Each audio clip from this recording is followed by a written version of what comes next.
Challenge দিলাম, জামাত ইসলামের কোন নেতা বলেছে আমার কাছে যে জান্নাতের টিকিট আছে বিক্রি করছি? চ্যালেঞ্জ করতে হইবে না, তোরা জুতা দিয়ে ভিড়াবো ভাই। আপনারা জুতা রেডি রাখেন, আমি প্রমাণ দিতেছি। এই রাজাকাররা বাচ্চাদের জান্নাতের টিকিট বিক্রি করছিল। জামাত ইসলামী তো জান্নাতের টিকিট বিক্রি করবে, আল্লাহই বলেন এটা বিক্রির কথা। এবার আপনারা বলেন, একটা দিয়ে ভিড়াইবেন নাকি দুই দিয়ে একসাথে ভিড়াইবেন? আসসালামু আলাইকুম। এই একটা ভিডিও আপলোড করার পর আমাদের দেশে কিছু মুসলমান আমারে প্রচুর গালাগালি করতেছে, তারা আমাকে রিপোর্ট মারতেছে, আমার আইডি ব্যান করার জন্য আমাকে হুমকি দিচ্ছে, মেরে ফেলবে, ধরে ফেলবে, আমার বাড়ি কোথায়, ঘর কোথায়। কারণ আমি ওই হুজুরে জুতাই দিয়ে ফিরাইতে বলছে। কারণ সে নির্বাচনের আগে বলছে আমরা জান্নাতের টিকিট বিক্রি করব, আর এখন বলতেছে আমরা সব কথা বলি নাই। তো এই ভিডিও করার পর আমার হুমকি দামকির কোনো অভাব নাই। এবং এখানে সবচেয়ে বেশি একটা কমেন্ট হইলো, ভাই ফুল ভিডিও দিয়ে একটা ভিডিও বানান, আমরা ফুল ঘটনাটা জানতে চাই। আর তাই আমি ওই হুজুরের ফুল ভিডিওটা নিয়ে আসলাম, আর এইটার জবাব দিতে আসলাম যে আমি কেন এই হুজুরকে জুতা পিটা করতে বলছি। চলেন আগে হুজুরের ভিডিওটা শুনি, ফুল ভিডিওটা, তারপরে আর একটা চমক দিব আপনাদেরকে। যে চমক দেখার পর আমি কেন জুতা পিটা করতে বলছি ওইটা জবাব দিতে আপনাদের সুবিধা হবে। চলেন ওই হুজুরের কমপ্লিট ভিডিওটা দেখি। জামাত ইসলামী নাকি জান্নাতের টিকিট বিক্রি করে, তাই না? অনেকে এটা বলেন জামাত ইসলামী জান্নাতের টিকিট বিক্রি না করে আর কে করবে? জাহান্নামের টিকিট বিক্রি করবো আমরা? কি মনে করে আমরা জামাত ইসলামী তো জান্নাতের টিকিট বিক্রি করবে, আল্লাহই বলেন এটা বিক্রির কথা। আল্লাহ বলেন নাই ইন্নাল্লাহা হাশতারা মিনাল মুমিনিনা আনফুসাহুম ওয়া আমওয়ালাহুম বিআন্না লাহুমুল জান্নাহ। আচ্ছা, আল্লাহ আমাদের জান মালকে ক্রয় করে নিয়েছে জান্নাতের বিনিময়ে। আল্লাহ বিক্রি করেছেন, এখানে ক্রয় বিক্রয়ের কথা বলে আল্লাহ বলেছেন। সুস্পষ্ট কথা, এটা মক্কার ইসলামের কথা। কোরআন তো মক্কার ইসলাম, মদিনার ইসলামের তো আছে। এগুলো তাই না? মদিনার ইসলাম হাদিস, মক্কার ইসলাম কোরআন, মদিনার ইসলাম কি হাদিস। মদিনার ইসলামের মধ্যে প্রিয় ভাইরা আছে লা সাবিয়াতা ফিল ইসলাম। ইসলামের মধ্যে কোনো জাতীয়তাবাদের এই জাতীয়তার দ্বারা নেই। জাতীয়তাবাদের দ্বারাকে চিরতরে মুশকিলে আজন্য আল্লাহ নবী বলেছেন।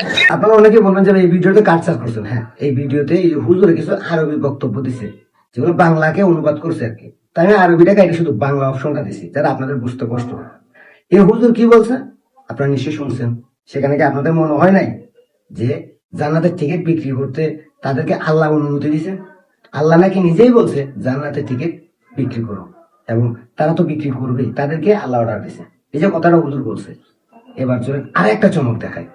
এই জামাত ভোট বাহিনী আর মুনাফেকদের আর একটা চমক দেখায়। তারা নির্বাচনের আগে কি বলছে, তাদের কিছু বিখ্যাত নেতা, তাদের একটা ভিডিও শুনেন, তারপরে আমি কথাগুলো বলতেছি। আবার আমি চ্যালেঞ্জ দিলাম, জামাত ইসলামের কোন নেতা বলেছে আমার কাছে যে জান্নাতের টিকিট আছে বিক্রি করছি? জান্নাতের টিকিট পাইছেন কে কে? হাত জাগান, তরুণরা হাত জাগাও। দল মতের উঠতে উঠে এইবার দাঁড়িপাল্লা মার্কায় আপনারা ভোট দিয়া একবার আল্লাহরে খুশি করবার লাগি, ব্যস্ত যাইবার লাগি, দুজক থেকে বাঁচবার লাগি, নিজের উন্নয়নের লাগি আমরা চেষ্টা করতাম ইনশাআল্লাহ। রাজি আছেন তো? যে এবার যারা ইসলামের পক্ষে ভোট দেবে তাদেরই ঈমান থাকবে, যাদের ইসলামের পক্ষে ভোট দিবে না তাদের ঈমান থাকার কোনো সুযোগ নাই। এই কথাটি আপনি শক্তিশালী ভাবে মানুষের কাছে উপস্থাপন করতে হবে। নির্বাচন করা, এই জন্য নামাজ রোজা হজ যাকাত কালেমা চাইতে আপনি মুসলিম রাষ্ট্রের নেতা নির্বাচন করা সব ফরজে বড় করে। আর বিএনপিও ক্ষমতা আসতো না, আমিও ক্ষমতা আসতাম না, কিন্তু আমি আল্লাহর পক্ষে, কোরআনের পক্ষে থাকার কারণে আমি যাকে ভোট দিচ্ছি সে ক্ষমতায় না আসুক, কিন্তু আমি জান্নাতি। আপনারা যদি আপনার ছেলেদেরকে জান্নাতের চাকরি করেন, অবশ্যই অবশ্যই ইসলামী ছাত্র শিবিরের ছায়া তলে আপনার ছেলেদেরকে দিতে হবে ইনশাআল্লাহ। বাংলাদেশে যদি নামাজ কায়েম হয় 18 কোটি মানুষ নামাজ পড়বে, আপনি একটা ভোট দিয়ে 18 কোটি মানুষের নামাজ। যারা আমাকে গালি দিচ্ছেন, যারা আমাকে হুমকি দিচ্ছেন, যারা আমাকে মেরে ফেলবেন, ধরে ফেলবেন বলতেছেন, তাদের কাছে আমার প্রথম প্রশ্ন, এই যে কথাগুলো বলছে এগুলো সবগুলোই নিজেদের মুখে বলছে। এই কথাগুলোর উত্তর আপনারা কি দিবেন? যারা যে একটা মিথ্যা কথা বলছে, তারা নির্বাচনের আগে টিকিট বিক্রি করছে, এখন অস্বীকার করতেছে, এই মিথ্যা কথার জবাব আপনারা কি দিবেন? এবার আসেন মূল পয়েন্টে। যারা বলছিলেন যে ভাই ফুল ভিডিও দেন, তাদের জন্য, এবং যারা আমাকে গালাগালি করছেন তাদের জন্য আপনাদের কাছে আমার প্রশ্ন, ইসলাম ধর্মে কি গণতন্ত্র হারাম না জায়েজ? ইসলাম ধর্মে ভোট প্রক্রিয়া হারাম নাকি জায়েজ? ইসলাম ধর্মে নির্বাচন প্রক্রিয়া হারাম নাকি জায়েজ? উত্তর কি আপনাদের জানা আছে? আমার মনে হয় আপনাদের কাছে জানা নেই। যদি জানা থাকতো তাহলে আমাকে হুমকি দিতেন না। ইসলাম ধর্মে স্পষ্ট ভাষায় বলা আছে গণতন্ত্র হারাম। আর এটা আমার কথা নয়, বাংলাদেশের অনেক মুফতি আলেম তাদের বক্তব্য যে ইসলাম ধর্মে গণতন্ত্র হারাম, ভোট প্রক্রিয়া ইসলাম ধর্মে নিষিদ্ধ, নির্বাচন প্রক্রিয়া ইসলামে নিষিদ্ধ। এখন এই যে কাঠমোল্লারা জামাতি মোল্লারা নির্বাচনের আগে একটা অবৈধ প্রক্রিয়াকে ইসলামের মধ্যে ঢুকাইয়া দিয়া ইসলামী রাষ্ট্র কায়েম করার কথা বলে মানুষকে বেকুব বানাইছে। এটাকে আপনারা কি বলবেন? ধর্ম ব্যবসা বলবেন না? যারা গণতন্ত্র হারাম জেনেও গণতন্ত্রের মাধ্যমে দেশের ক্ষমতায় আসতে চায় তাদেরকে আপনারা কি বলবেন? মুনাফিক বলবেন না? যারা ইসলামে এইসব জিনিস নিষিদ্ধ জানার পরেও বলে যে ভোট দিলেই, দাঁড়িপাল্লায় ভোট দিলেই বেহেশতে যাওয়া যাবে, দাঁড়িপাল্লায় ভোট না দিলে আপনি দুজকে যাবেন, যারা এই হারাম জিনিসটাকে হালাল করার চেষ্টা করে শুধুমাত্র ক্ষমতায় যাওয়ার জন্য, তাদেরকে আপনারা কি বলবেন? ইসলামের বন্ধু নাকি ইসলামের শত্রু? আপনাদের কাছে আমার প্রশ্ন, যেহেতু গণতন্ত্র, নির্বাচন প্রক্রিয়া, ভোট এগুলো সবই ইসলাম ধর্মে হারাম, তাহলে যারা এই হারাম প্রক্রিয়াকে হালাল বলে তাদেরকে কি আপনারা সত্যিকারের মুসলমান বলবেন নাকি ইহুদিদের দালাল বলবেন? যেহেতু নির্বাচন প্রক্রিয়া, গণতন্ত্র সবই ইহুদিদের কালচার, এখন যারা ইহুদিদের কালচার নিয়ে দেশে মানুষকে ইসলামের আইন বলে চালাইয়া দেয় তাদেরকে আপনারা কি বলবেন? মুনাফিক বলবেন নাকি ইমানদার বলবেন?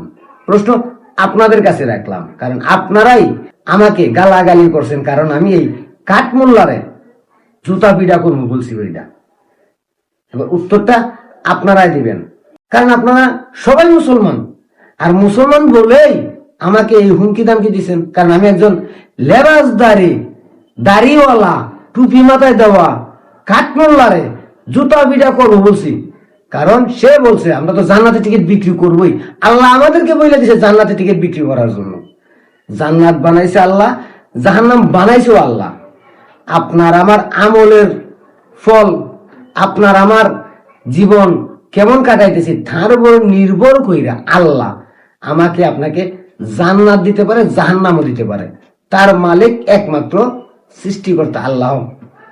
আর এই কাঠমোল্লারা ক্ষমতায় যাওয়ার জন্য ধর্মকে ব্যবহার করে, ইসলামকে ব্যবহার করে, কোরআনকে ব্যবহার করে, হাদিসকে ব্যবহার করে মানুষকে বেকুব বানায়। এরা বলে মদিনার ইসলাম নাকি গণতন্ত্র। ভাই মদিনাতে, মদিনা, মক্কা, মদিনায় কি গণতন্ত্র আছে?